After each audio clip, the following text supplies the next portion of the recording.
Hello friends, कैसे हैं आप लोग। तो फ्रेंड्स, आज के क्लास में आपका बीपीएससी टीआरई 4 से संबंधित मॉडर्न हिस्ट्री का प्रीवियस ईयर घटना चक्र एमसीक्यू का क्लास होगा। हम लोगों ने पिछले क्लास में 30 क्वेश्चन इस चैप्टर से किए थे और मैंने आपको बोला था ये चैप्टर काफ़ी लॉन्ग है। हम लोग इसके बाद जितने भी प्रश्न बचेंगे वो पार्ट 2 में कंप्लीट करेंगे।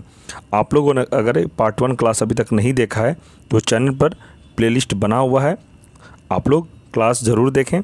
और ये जो क्लास होगा आपके टीआरई 4 में यहीं से प्रश्न देखने को मिलेगा। हम लोग 30 क्वेश्चन यहाँ तक कंप्लीट कर लिए थे, ठीक है।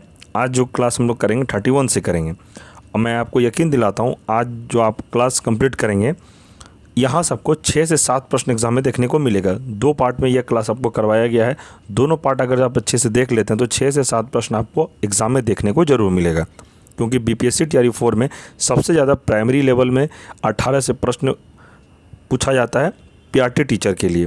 और अगर 6 to 8, 9, 10, 11, 12 में जो भी तैयारी कर रहे हैं उनके लिए जनरल पेपर में 7 से 8 प्रश्न सिर्फ आपको जनरल पेपर में मॉडर्न हिस्ट्री का देखने को मिलेगा, तो आपके लिए भी इम्पॉर्टेंट है।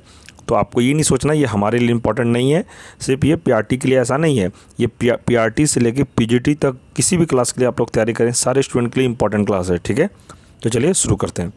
प्रश्न है, हिंदू विधवा पुनर्विवाह अधिनियम कब बनाया गया था। तो 1855 को बनाया गया था। इसको हम लोग व्याख्या को देखते हैं। लॉर्ड डलहौजी के समय हिंदू विधवा पुनर्विवाह अधिनियम का ड्राफ्ट 1855 में बनाया गया था तथा लॉर्ड कैनिंग के समय 26 जुलाई 1856 को पारित हुआ। इसे पारित करवाने में ईश्वर चंद्र विद्यासागर का प्रमुख योगदान था, ठीक है, ध्यान रखिएगा।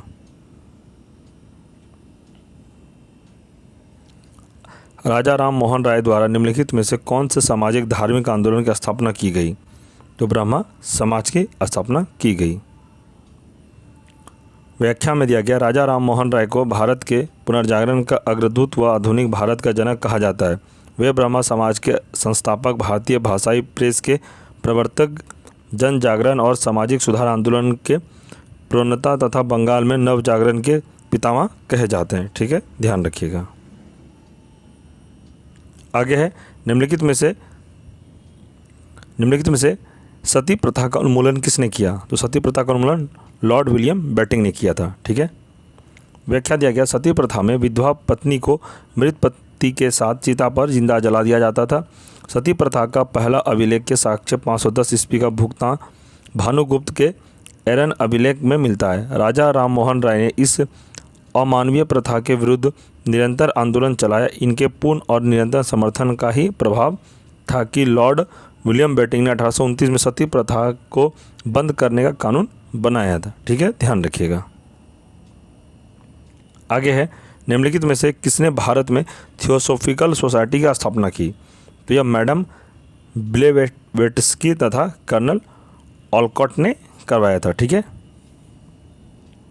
आगे प्रश्न है, रामकृष्ण मिशन के संस्थापक कौन थे। तो यह विवेकानंद थे, ठीक है। रामकृष्ण मिशन की स्थापना स्वामी विवेकानंद ने मई 1897 में की थी। इसका मुख्यालय पश्चिम बंगाल के बेलूर मठ में है। यह मिशन स्वास्थ्य, शिक्षा, आपदा प्रबंधन एवं राहत, ग्रामीण प्रबंधन एवं आदिवासी कल्याण के लिए कार्य करता है, ठीक है, ध्यान रखिएगा। नेक्स्ट है, भारतीय पुनर्जागरण आंदोलन के पिता कौन थे। तो यह राजा राम मोहन राय थे, ध्यान रखिएगा इसको। व्याख्या दिया गया, भारतीय पुनर्जागरण आंदोलन के पिता राजा राम मोहन राय थे। इन्होंने भारतीय समाज की रूढ़िवादी प्रथाओं का विरोध किया। यूरोपीय पुनर्जागरण को प्रबोधन के विचारों जैसे स्वतंत्रता, समानता, बंधुत्व और मानवाधिकारों के समर्थक थे। इसी क्रम में उन्होंने आत्मीय सभा 1815 और ब्रह्मा सभा 1828 की स्थापना की थी, तो इसे याद रखिएगा। आगे है, प्रार्थना समाज के संस्थापक कौन थे। तो प्रार्थना समाज के संस्थापक आत्माराम पांडुरंग थे, ठीक है। व्याख्या दिया गया, 1867 में आत्माराम पांडुरंग ने बंबई में प्रार्थना समाज की स्थापना की थी। महादेव गोविंद रनाडे का संबंध भी उपयुक्त संगठन से था। इसका मुख्य उद्देश्य हिंदू धर्म की रूढ़िवादी प्रथाओं को समाप्त करके उसे अधिक उदार एवं तर्कसंगत बनाना था, ठीक है, ध्यान रखिएगा। आगे है, भारत में नारी आंदोलन इनकी प्रेरणा से प्रारंभ हुआ। किसके प्रेरणा से। तो ज्योतिबा फुले के प्रेरणा से, ठीक है। व्याख्या देखते हैं, ज्योतिबा फुले 19वीं सदी के महान समाज सुधारक तथा स्त्री शिक्षा के प्रबल समर्थक थे। उन्होंने अपनी पत्नी सावित्री देवी के सहयोग से बालिका शिक्षा हेतु 1848 में पूना में विद्यालय स्थापित किया उन्होंने, विधवा विवाह का समर्थन किया तथा निर्धन असहाय स्त्रियों के लिए प्रसूति गृह भी स्थापित किया। उन्होंने सामाजिक कुरीतियों के विरुद्ध में अनेक पुस्तकें लिखी जिनमें गुलामगिरी प्रमुख हैं। उन्होंने सत्यशोधक समाज तथा दीनबंधु सार्वजनिक सभा की नींव रखी। ठीक है,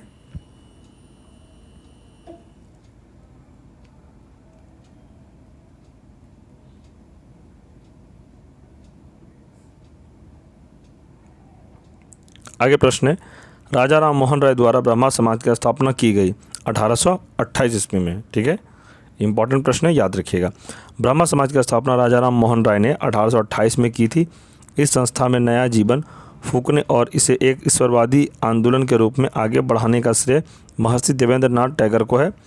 वह इस आंदोलन में 1842 में सम्मिलित हुए। उन्होंने केशव चंद्र सेन को ब्रह्मा समाज का धर्म आचार्य नियुक्त कर दिया। 1865 में केशव चंद्र सेन ने आदि ब्रह्मा समाज की स्थापना की। 1828 में केशव चंद्र सेन द्वारा अपनी अल्पवयस्क पुत्री का विवाह कूच बिहार के राजा से करने के कारण उनके अधिकांश अनुयायियों ने एक नया ब्रह्मा समाज, साधारण ब्रह्मा समाज बना लिया। ठीक है, आगे है प्रश्न, सत्यार्थ प्रकाश की रचना की गई थी तो कब की गई थी और किसने की थी? तो स्वामी दयानंद सरस्वती द्वारा की गई थी। इसका हम लोग डिटेल में देखते हैं।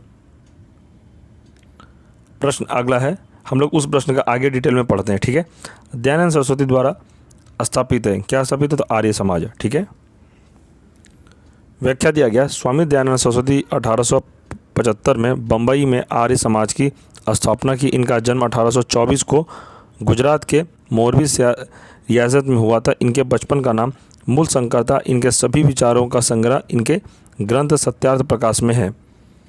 इनका मानना था कि सबका आदि मूल परमेश्वर है। इनका नारा था कि वेदों की ओर लौटो। हिंदुत्ववादी विचारधारा को आगे बढ़ाने में स्वामी जी का महत्वपूर्ण योगदान था।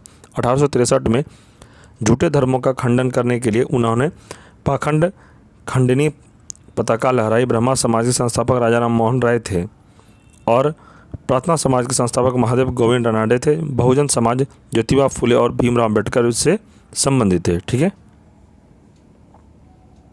नेक्स्ट है, निम्नलिखित में से कौन आत्मीय सभा के संस्थापक थे? आत्मीय सभा के संस्थापक राजा राम मोहन राय थे। ठीक है, व्याख्या दिया गया, राजा राम मोहन राय ने आत्मीय सभा की स्थापना 1815 में तथा ब्रह्मा समाज की स्थापना 1828 में की। स्वामी दयानंद सरस्वती ने आर्य समाज की स्थापना 1875 में तथा स्वामी विवेकानंद ने रामकृष्ण मिशन की स्थापना 1897 में की। ठीक है, ध्यान रखिएगा। आगे है, स्वामी विवेकानंद ने रामकृष्ण मिशन की स्थापना कब की थी? तो 1897 में की थी। इसे आप ध्यान रखिएगा। इस प्रश्न को हम लोग इससे पहले भी पढ़ चुके हैं डिटेल में, आप लोग को मैं पहले भी बता चुका, तो हम लोग इसका व्याख्या को नहीं देखेंगे, हम लोग इसके अगले वाले प्रश्न को देखेंगे। नेक्स्ट है, 19वीं शताब्दी में उत्तरार्ध में नव हिंदूवाद के सर्वश्रेष्ठ प्रतिनिधि थे। कौन थे? तो स्वामी विवेकानंद थे। ठीक है, ध्यान रखिएगा। नेक्स्ट है, भारत में सती प्रथा का प्रतिषेध कानून कब पास किया गया? या 1829 को पास किया गया था। ठीक है, व्याख्या में दिया गया है, लॉर्ड विलियम बेटिंग के समय 1829 में नियम 17 के तहत सती प्रथा को प्रतिबंधित कर दिया गया। पहले यह प्रतिबंध केवल बंगाल में था, किंतु 1830 में यह प्रतिबंध बम्बई व मद्रास में भी लागू हो गया। ठीक है, इंपॉर्टेंट प्रश्न है, याद रखिएगा। TRE 4 में इसी तरह का प्रश्न को पूछा जाता है। आगे है, स्वामी दयानंद सरस्वती का जन्म हुआ था, तो कहाँ जन्म हुआ था? गुजरात में हुआ था। इंपॉर्टेंट है, ध्यान रखिएगा। व्याख्या दिया गया, स्वामी दयानंद सरस्वती का जन्म गुजरात के एक ब्राह्मण परिवार में हुआ था। इनका बचपन का नाम मूल शंकर था। 1875 में उन्होंने बम्बई में आर्य समाज की स्थापना की। उनकी प्रसिद्ध पुस्तक सत्यार्थ प्रकाश तथा प्रसिद्ध नारा वेदों की ओर लौटो था। ठीक है, ध्यान रखिएगा इसको। आर्य समाज का प्रमुख सामाजिक उद्देश्य ईश्वर के प्रति पितृत्व एवं मानव के प्रति भ्रातृत्व की भावना, स्त्री पुरुष के बीच समानता, सभी लोगों के बीच पूर्ण न्याय की स्थापना तथा सभी राष्ट्रों के मध्य सौहार्दपूर्ण व्यवहार था। ठीक है, ध्यान रखिएगा इसे। आगे प्रश्न है, यंग बंगाल आंदोलन को प्रभावित किया था, तो किसने किया था? हेनरी VN डेरिजियो ने। ठीक है, व्याख्या दिया गया है, यंग बंगाल के क्रांतिकारी बंगाली स्वतंत्र चिंतकों का एक समूह था जो कलकत्ता के हिंदू कॉलेज से संबंधित थे। ये सभी हिंदू कॉलेज के क्रांतिकारी शिक्षक हेनरी लुई VN डेरिजियो के अनुयायी थे। इस प्रकार यंग बंगाल आंदोलन को डेरोजियो ने प्रभावित किया। सुरेंद्रनाथ बनर्जी ने डेरोजियो को बंगाल में आधुनिक सभ्यता का अग्रदूत कहा था। ठीक है, तो इसे आप ध्यान रखिएगा। नेक्स्ट है, सर सैयद अहमद खान के सबसे कटु आलोचक कौन थे? सबसे कटु आलोचक जमाजुद्दीन अफगानी थे। ठीक है, व्याख्या दिया गया, जमाजुद्दीन अफगानी एक राजनीतिक कार्यकर्ता एवं इस्लामी सिद्धांतकार थे। वे पैन इस्लामिक के पैरोकार थे और इसलिए वे सर सैयद अहमद खान के सबसे बड़े आलोचक थे। ठीक है, तो फ्रेंड्स आपका आज का क्लास कंप्लीट हुआ। ये पूरा चैप्टर हम लोग 2 पार्ट में कवर किए। इससे पहले जो मैंने एक चैप्टर मतलब कि एक पार्ट आपको करवाया है इस चैप्टर का, आप लोग नहीं देखे हैं तो चैनल पर प्लेलिस्ट बना हुआ है, आप लोग शुरू से देखिए। और अभी तक मॉडर्न हिस्ट्री में हम लोग 8 चैप्टर कंप्लीट कर लिए हैं। 8 चैप्टर जो भी स्टूडेंट अभी तक नहीं देखे हैं तो आप लोग पूरा क्लास देखिए 8 चैप्टर तक में, ताकि आपको मॉडर्न हिस्ट्री में एक भी प्रश्न छूटे नहीं। और जितने मैं आपको क्लास करवा रहा हूँ यहीं से प्रश्न आपको एग्जाम में देखने को मिलेगा, ये मेरा 100% गारंटी है।